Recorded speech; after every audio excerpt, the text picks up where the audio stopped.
What's up, guys? This is Kyle from Wax Museum.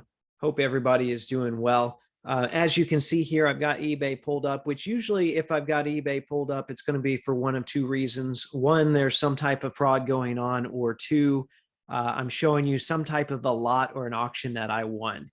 Unfortunately, that is not the case today. Well, fortunate in the fact that there's not fraud, I guess, but it's not a lot that I won. This is actually a lot that got away, but it was such a unique find that even though I'm not going to reap the benefits of it, I thought I'd share it with you guys because you might enjoy it.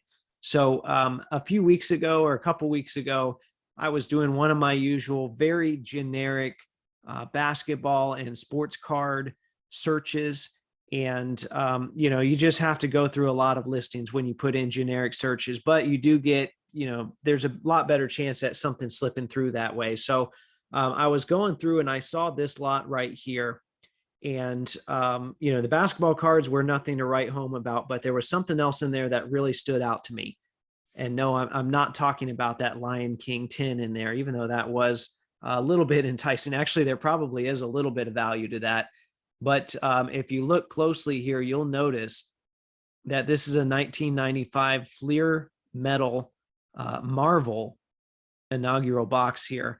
And my understanding is that this is a retail box. I'm not into Marvel, so this was going to be a win-win for me for a number of reasons. Because number one, I'm not attached to Marvel, so there would be no temptation for me to break it or no temptation for me to keep it for my collection. And then number two, Marvel stuff's really hot right now, so that I figured it would be pretty easy to move. And then number three, Marvel was not mentioned in that title at all. So this was a 9-day auction, and I watched this thing. I looked at this thing every day for all 9 days, or it was a 10-day, and I discovered it with 9 days left is what I should say. So I watched this thing closely. Up until the end, it seemed like there were only two watchers, at least from what I could see, with a day or two left. So I was getting pretty excited. With about 10 minutes left, I was winning this thing with a $10 bid. But that scared me a little bit because that showed me, hey, somebody else has bid on this. So it's going to come down to, who's going to bid higher. Well, eventually there were 5 bidders on this, and I think I bid up to $300. So I was either the second or the third highest bidder. And I thought about going a little bit higher. I didn't know quite how to value this box. If you look at completed listings, you'll see, there are hobby boxes. I think that's what this is. At least it looks like a much different configuration that are going for, $1,600. This one's or best offer. This one's $1,500. So we know it's in that range. But I, not knowing enough about Marvel, I didn't feel comfortable enough, putting in a bid of even half that, because who knows, maybe this thing's ripped open on the back, or maybe there's something about these retail boxes, maybe they won't sell as well. If you look at there's none of the retail ones in the sold listings. There's one here where they're asking $6,000 for it, which I don't think is anywhere near reasonable. But so anyway, that was all I had to go off of. So I put in a $300 bid. That's what I felt comfortable at.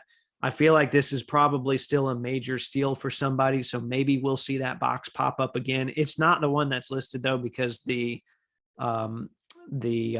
plastic wrap has Fleer in a different spot. But anyway, there you have it. We had that Fleer metal box. Not only that, I probably could have sold the Pocahontas, Lion King, and Hunchback of Notre Dame 10s for whatever I thought I was going to get this for. It would be at $10 or $50 at one point, but that's not the case.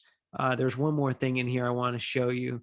Check that out. The Nightmare on Elm Street. There's it's like a coffin that those cards came in. So, hey, there you have it. That was the one that got away. Maybe you guys know more about Marvel than I do. Maybe I made a mistake not pursuing it higher. But like I said, I was scared that there was maybe a big rip on the bottom, or, something was wrong with that box. Anyway, I appreciate you guys watching today. Make sure to like or comment or subscribe if you're not subscribed. Remember, there are new episodes of the podcast that come out every Thursday. And thanks for watching.